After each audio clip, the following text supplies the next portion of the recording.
បានជួបបុប្ផាកញ្ញាដងម៉ៃ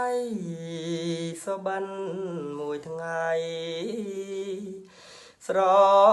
មៃមួយជាតិមិនយកសង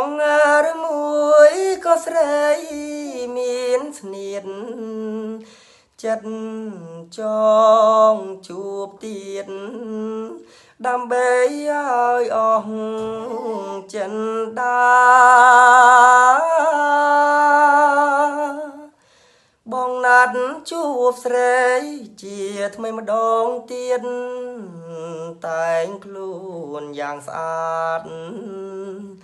ជួមស្រងកាញ្ញាក្រោមដាស្វាយនេះក្បែរមកទុនលេសងខំម្លេះទេនឹកថាបានយល់ជាថ្មី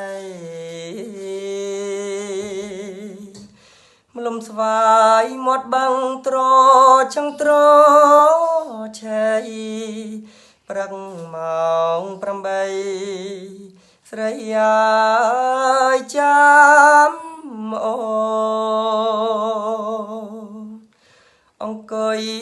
តាអាញសែនស្រណោខ្លួនទើបដឹងថាអូននាងប្រាចិនដាខ្លាចណាស់ក្រែងប៉ះចិនស្រីចង់ស្រលឲ្យបងអំពុលជាច្រើនមកហើយខំរកដែរតរកនៅមិនបានឡើយអោវិចិត្រតកអើយមិនដេញឡើយអ្នកសំណាងម្លេះ